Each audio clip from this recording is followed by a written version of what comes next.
First and foremost, we want to thank you for coming out, speaking with Game Changers Magazine on this interview with Mr. Reginald Scandrett, candidate for Henry County Sheriff. A clear choice. Who is Reginald Scandrett? Well, Reginald Scandrett is a boy that was raised on the west side of town, that was raised up in humble beginnings, quite frankly, raised by a single mother off of Bankhead Highway. And I think that those humble times taught me to be humble in times like this and prepared me for times like this. I quite frankly will never forget where I came from. And I think that that makes me focus on what we call some of the least of these, because we've been there, we've grown through those type of things. And because of that, I have a sensitive and an empathetic heart for people. That's pretty much Reginald Scandrett in a nutshell. And I'm also married. As a husband, I am the father of 4 grown children at this point in time frame, but they signify and pretty much complete my life. I have been married to the love of my life for the last 28, 29 years. We've been married, but we actually were high school sweethearts when we met at Douglas High School 36 years ago. So that's Reginald Scandrett in a nutshell. Awesome, awesome. You're currently running for the position of Sheriff of Henry County. What is the role of the sheriff, and what does the sheriff of the county do? Well, from a constitutional perspective, the sheriff gives oversight to the jail, court, and the field, respectively, particularly with respect to serving warrants. I'm often asked, what's the difference, the fundamental difference between the police and the sheriff? And the fundamental difference is the police typically, when it's not a full service county, which Henry County is not a full service county, the police deal with the crime and the sheriff deals with the person. Typically, when the police comes in, they will deal with the crime. If it warrants that a person needs to be arrested, well, what do they take them to? They take them to the jail. The jail is given oversight by the sheriff. And from the jail's perspective, the jail would take them to court if they have a court date. They even spend a night with us in the jail. So from a holistic perspective, the police department deals with the crime. From a constitutional perspective, we deal with the person. Awesome, awesome. You served in DeKalb County for a number of years. What did you do as an officer of the law for DeKalb County? What was the experience like? You know, it was interesting. Over 30 years, there's an old saying that I used to say that the higher you go in the room, the more the room you can see. And it's important to note that from a starting position or entry-level position, I started as a detention officer 1.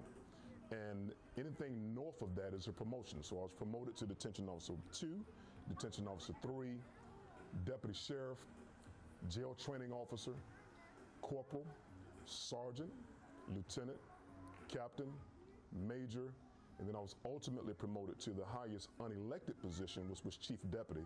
They gave oversight to the entire sheriff's office in DeKalb with a budget of initially about $82 million. About 2 years before I left, I had to petition the commissioners to get some additional monies. And so prior to leaving, I gave oversight to a budget of about $91 million. And in each and every level, I learned individual things that is quite critical to the running of a sheriff's office. Had I missed a step, it would have been incredibly difficult to run an agency or to give oversight to an agency. So I sort of thank God for that. I even thank God for the challenging times that we went through in DeKalb, because it taught me the things to do and not to do along the way. That was part of my shaping and grooming along the way to prepare me for the season that we're in right now. Awesome.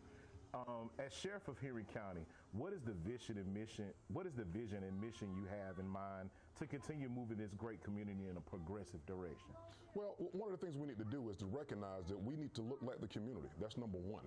And we need to try to deal with the issues that are at hand. Right now, unless you're under rock, law enforcement, unfortunately, is inside of a global pandemic. And they're being challenged right now with respect to the things that they're doing or not doing. I am really challenged with respect to that because it's not all law enforcement officers. Typically, 95% of the people that don the brown and blue uniforms do an outstanding job in terms of what they are sworn to do and the oath that they take on any given day. However, there is a percentage of those that are not doing the right thing, and we're in a season where we have to sort of keep one eye on that and the other eye looking at that. You know, and it's important that once we do that, we need to identify if there's a wrong, look at that as a wrong, be very transparent with that as a wrong, and make sure that the public understands this we would not tolerate. This is the type of thing that will not, and that will, if it's continued, will plague our community, and we have to deal with it post-hastily. I think that these things are growing because we have some chiefs and some sheriffs nationwide, quite frankly, where it appears as though they sit on information an extended period of time frame. We have to be very particularly in this season that we're in, very transparent with the public.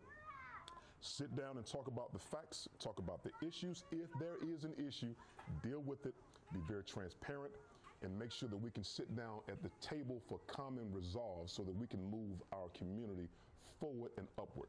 We have to deal with that season that we're in right now in order to, one, start healing before we can go to the next level of excellence. So I think that's where we are right now in this season. And then the next level of excellence, make sure that we go out to the community and touch the community right where they are with being transparent and making sure that we develop what's called relationships, which seems to be a lost art in this season that we're in with respect to law enforcement in the community. In balancing the scales, some citizens are concerned that Henry County will turn into Clayton or DeKalb County and have drawn stereotypes that crime will increase in Henry County if it grows in that direction. What is your plan to keep Henry County a safe place to live and maintain the essence of what is known as God's country? You know what's interesting, God's country, I love that. That's one of my mantras. What's interesting is 29 years ago when I moved here in Henry County, there was only 49,000 people that were here in the entire county. Now we're roughly around 225,000 people. DeKalb County, respectively, has about 800,000 citizens. And so when you bring an additional 500,000 to 600,000 people to an area, you certainly will have more unfortunate issues like crime. Henry County is growing. There's an old song that said, everything must change. Nothing stays the same. The young becomes the old, nothing goes untold. And so if we prepare for what we are going to face, which is growth, and we have this big city thinking with a small town feel, I think that we'll be just fine. I have prepared for the first 90 days once we take office. I try to do a very good job of reading tomorrow's paper today. So strategically, we have to map out the things on where we are and how we can systematically get to the next level together and write down realistic goals that we can obtain together. We're ready to do that. We have done that. We want to make sure that we wrap that around the community so that they can buy into what we're doing. And I think if we do that together, we can consistently calm the waters over the years. And regardless of where our growth is going, we have to plan accordingly for it because it's coming, whether we like it or not. And I think if we do those type of things, law enforcement and the community can come together and make sure that we have a very safe Henry County. But one of the things that both sides of the aisle agree upon is that everyone wants to be safe. And that's one of the things we're going to make sure that that's our objective number one, but we have to walk it together with a realistic plan, and we have that plan ready to go. Awesome.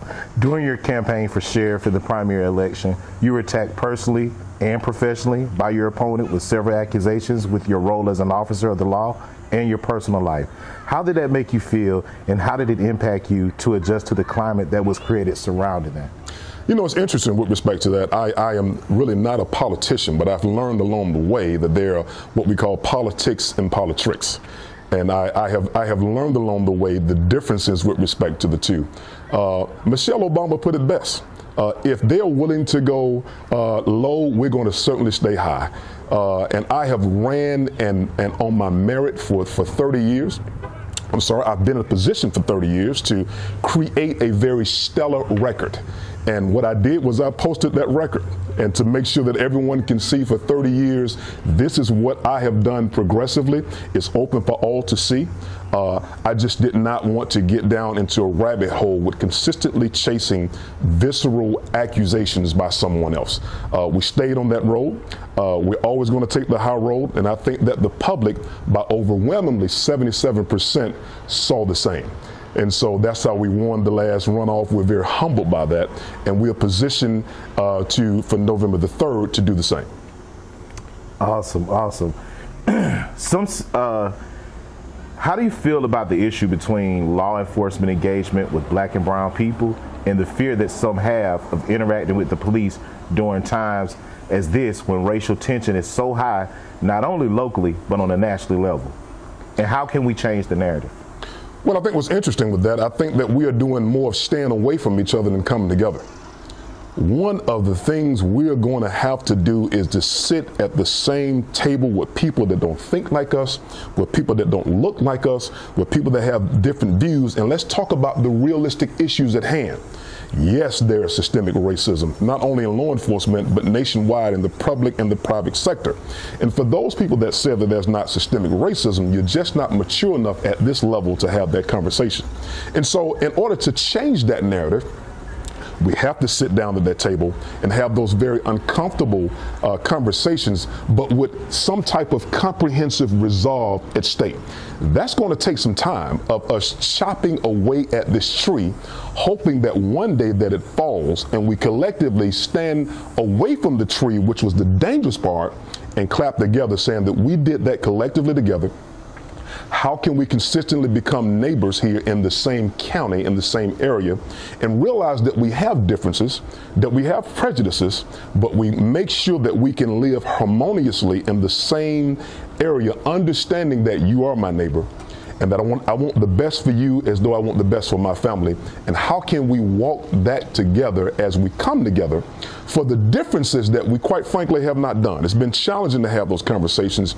And if we're going to grow, we're going to have to do things that are very uncomfortable in the future with good leadership to make sure that we are leading from the front and not from behind. And we're certainly prepared to do that. That is awesome, man.